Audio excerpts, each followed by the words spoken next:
जो नेशनलिस्ट हैं वो तो हर टाइम कहते थे कि जो आपको या तो आपको बलोच होना है या तो कफन है। सरदार अख्तर मेंगल साहब का तकरीर उठा लें, बिरावी में तकरीर करता है, वो कहता है कि ये पंजाबी कौम के गद्दार हैं। ठीक है जी, उसी वक्त से 2006 से, ठीक है जी, करते करते आज का तो बलोच सोचेगा भाई मेरा लीडर तो कह रहा था कि पंजाबी गद्दार है, मैं क्यों ना BLA ज्वाइन करूं। BLF जैसी तंजीम हमारे बच्चों और बच्चियों को बसों से उतार कर शहीद करते हैं।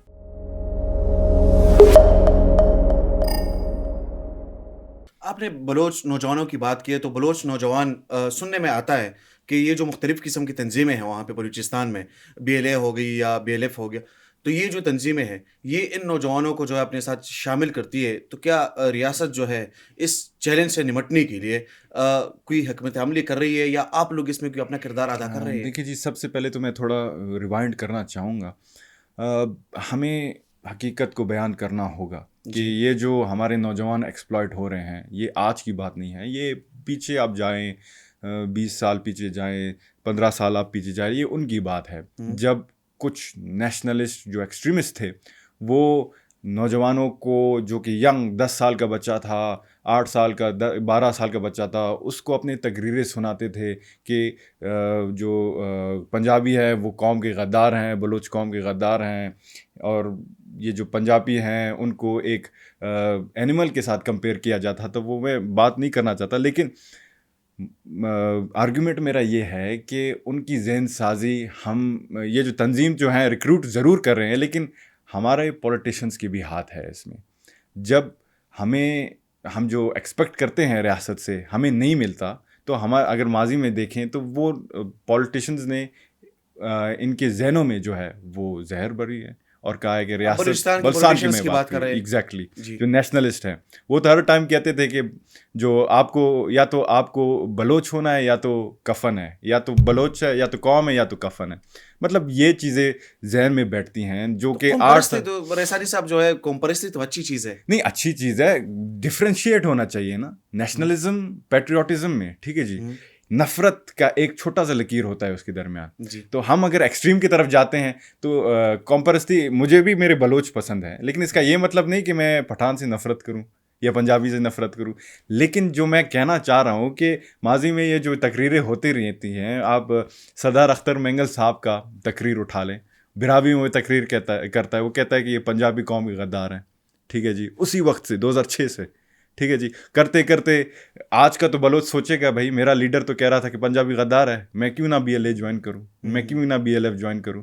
और साथ साथ जहाँ तक बात है, जो दुश्मन तो एक्सप्लॉइट करेगा, तो हम क्या कर रहे हैं काउंटर में, तो हमने बलसान यूथ पॉलिसी भी बनाया है, हुँ। उस पर इम्प्लीमेंटेशन भी जारी है, क्योंकि हम हर बंदे को तो बंदूक की गोली से तो नहीं मार सकते, वो भी हमारा एग्ज़ैक्टली, नौजवान है। ऐसा ही है। वो अगर डिरेल है तो वो हमारा फ़र्ज़ बनता है कि हम उसको वापस ट्रैक पे लाएं, उसको एजुकेशन का हक दें, उसको स्कॉलरशिप दें, और उसको समझाएं कि ये रियासत, ये गवर्नमेंट, ये सियासत, पार्लिमानी सियासत, ये आपके हैं, हुँ। रिप्रेजेंटेटिव्स आपके हैं। तो यूथ पॉलिसी के तहत हम 2 डोमेन्स में आगे बढ़ रहे हैं, एजुकेशन और नॉन फॉर्मल एजुकेशन पे। एजुकेशन जो सिंपल आपका ट्रेडिशनल एजुकेशन है, नॉन फॉर्मल वो आपका आर्ट भी है, स्पोर्ट्स भी है, career counselling, scholarship, so and so on, very crisply मैं आपको बता रहा हूँ। और साथ साथ हमने ये फैसला किया कि यूनियन काउंसिल लेवल पर हम यूथ इंगेजमेंट्स कराएंगे, और साथ साथ उसको बॉटम अप अप्रोच के तहत हम जो है उसको एड्रेस करने की कोशिश करेंगे कि यूनियन काउंसिल से लेकर आप चीफ मिनिस्टर की जो मेज़ है, जिधर आपके नौजवानों के लिए फैसले होते हैं, उधर तक आप कैसे पहुँचते हैं जी। जमाल भाई, वो आपने अपनी जगह पे वो बात जो है वो तो ठीक है, लेकिन वो लोग ये भी गिला करते हैं, जो बलोच अवाम है, वो ये भी गिला करते हैं कि असम्बली में या कौमी असम्बली में या सूबाई असम्बली में उन लोगों को भेजा जाता है जो इन लोगों के अपने पसंदीदा लोग होते हैं। उन लोगों को नहीं भेजा जाता जो लोग यहाँ पर बलोच कौम की बात करते हैं। फिर तो अख्तर मेंगल साहब भी तो उनका पसंदीदा बंदा था, जो वो इलेक्शन में जीते फिर वापस। ये गलत बात है। मैं समझता हूँ कि जब हम यहाँ पे आते हैं कौमी असेंबली में, हम सिर्फ अपने आप को रिप्रेजेंट नहीं करते, हम अपनी कॉन्स्टिट्यूंसी को भी रिप्रेजेंट करते हैं, अपने सूबे को भी रिप्रेजेंट करते हैं। जो चाहे हम बोलना जानते हैं। और ख़ास तौर पर मैं समझता हूँ कि ये जो एक अफवाह दी जाती है, एक प्रोपेगेंडा की जाती है कि जी स्टेट अपने बंदे को बेचता है, तो मैंने भी कई दफ़ा हुकूमत के ख़िलाफ़ बात की है। हुकूमत के ख़िलाफ़ मैं बात करता हूँ, हुँ। बजट स्पीच मेरा आप सुन लें, प्राइम मिनिस्टर को मैंने सीधा साधा कहा है, ठीक है जी, कि ये जो बच्चे हैं बलूचिस्तान में, आपके लिए हमज़ा भी हैं, आपके लिए मरियम भी हैं, ये उनको इसी तरह आप डील करें। तो इसका ये मतलब तो नहीं कि मैं स्टेट का बंदा हूँ और मैं बस यहाँ पे आके उठक बैठक करता हूँ, वोटों में खड़ा होता हूँ। मैं जो चाहे बोलूँ, अगर वो मेरे सूबे की मफाद के लिए और मेरे कौम की मफाद के लिए। जमाल भाई, एक गिला आपसे और भी किया जाता है, एक आप पे तनकीद की जाती है कि जब मारंग बलोच यहाँ पर इस्लामाबाद में आई, प्रेस क्लब के सामने वो बैठी हुई थी और उनके साथ सैकड़ों लोग और भी मौजूद थे जो मिसिंग पर्सनस के लवाहिकीन उनको कहा जाता है। तो उसके मुकाबले में आपने दूसरी तरफ जो है एक और कैंप लगा लिया। आप पे तनकीद होती है कि आपने ऐसा क्यों किया और इस टाइम पे क्यों किया, जिस टाइम पे बलोच के और वो लोग आए थे। चाहे अगर आपकी उनके साथ अपनी वो इख्तिलाफ भी है, तो आपको वहाँ पे नहीं बैठना चाहिए था। देखिए जी, बड़ा अच्छा सवाल आपने किया और आप प्रेस क्लब में भी आए थे, आपने मेरा इंटरव्यू भी किया और बड़ा अच्छा जी। इंटरव्यू था। तो मेरा मकसद वहाँ पे जाने का, जब मैंने जो कैंप लगाया, क्योंकि मारंग बलोच मेरे ख्याल से 10 दिन पहले गई थी हमसे, ऐसे ही दिन थे। कुछ जी, गई जी। थी। तो मैं वहाँ पे गया, मैंने प्रेस कॉन्फ्रेंस की कॉल दी। तो वहाँ पे हमने पहला जो प्रेस कॉन्फ्रेंस किया, तो सहाफ़ी हजरात थे जो इस्लामाबाद के शहर इक़्तिदार के थे, उनको इतना तक नहीं पता था कि बलूचिस्तान में लोग जो बेकसूर हैं, निहत्थे लोग हैं, फोर्सेस के अलावा, जी। वो भी शहीद होते हैं, ठीक है जी। एग्ज़ैक्टली, हाँ। उन्होंने उनको तो सिर्फ जब बलूचिस्तान की बात होती है, उनको लगता है कि सिर्फ मिसिंग पर्सन्स का बात हो रहा है। हुँ। तो मेरा जाने का वहाँ पे मकसद ये था, किसी के ख़िलाफ़ जाने का मकसद नहीं था। मकसद ये था कि हम अपना एहतजाज वहाँ पे रिकॉर्ड कराएँ कि बलूचिस्तान में अगर एक तरफ मिसिंग पर्सन्स का इशू है, तो दूसरी तरफ ऐसे भी लोग हैं जो कि बलूचिस्तान की फ़िलाह और बहबूद के लिए काम कर रहे थे, उनको निहत्तों को शहीद किया गया। पॉलिटिशियंस को आप छोड़ें, एक जो रक्षा ड्राइवर है, उसका क्या कसूर था?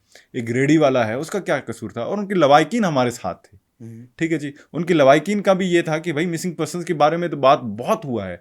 पार्लियामेंट में भी देखें, सारे मिसिंग पर्सन्स की बात करते हैं जो ऑपोजिशंस पे बैठते हैं, लेकिन शोधा की तो बात कोई नहीं करता, शोधा के लवाहिकीन की तो बात कोई नहीं करता, ठीक है। फिर मैंने ये समझा कि मेरे वालिद भी शहीद हुए हैं, 300 लोग उनके साथ शहीद हुए हैं, 300 में वो बच्चे भी हैं जिनकी माओं को कोई अभी तक वो जो है असिस्टेंस नहीं देता, फाइनेंशियल या लीगल असिस्टेंस नहीं देता। तो मैं उनके लिए गया था। और जो प्रोपेगेंडा चली है मेरे खिलाफ सोशल मीडिया पे, ये सिर्फ अफवाहें थी।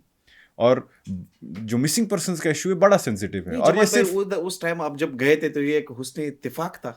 नहीं, मैंने ये इत्तेफाक तो नहीं था, लेकिन ये मैं सोच समझ के गया था कि जब बलूचिस्तान का आइंदा बात होगी, तो वहाँ पे अगर एक तरफ मिसिंग पर्सन की बात होगी, तो दूसरी तरफ बलूचिस्तान के जो फर्जंद और जितने आप कह बच्चे रहे हैं हैं कि वो मारंग शहीद। बलोच अगर वहाँ पर मिसिंग पर्सन्स की बात करते तो शोधा की भी बात करें। बिल्कुल नहीं, सिर्फ मारंग बलोच नहीं करे, पूरा पाकिस्तान करे ना। जी, जी।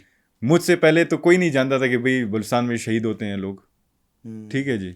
एंकर्स आपके आए, फेमस एंकर्स, मैं तो उनके उस पर हैरान था कि आप बलूचिस्तान को कवर करते हैं, लेकिन आपको ये भी नहीं पता कि BLF जैसे तंजीम हमारे बच्चों और बच्चियों को बसों से उतार कर शहीद करते हैं। तो आपका क्या फ़ायदा? आप तो इन्वेस्टिगेशन जर्नलिस्ट के हिसाब से काम कर रहे हैं ना। आप ये नहीं जानते, आप सिर्फ कहते हैं कि भाई मिसिंग पर्सन बलूचिस्तान का इशू है। तो मेरे लिए तो शोहदा की फैमिलीज़ का कुर्बानियाँ हैं, वो भी तो है। उनको भी आप जस्टिफाई करें कि उनके कातिलों को कौन पकड़ेगा, उनका जो तहफ़्फ़ुज़ है वो कौन करेगा।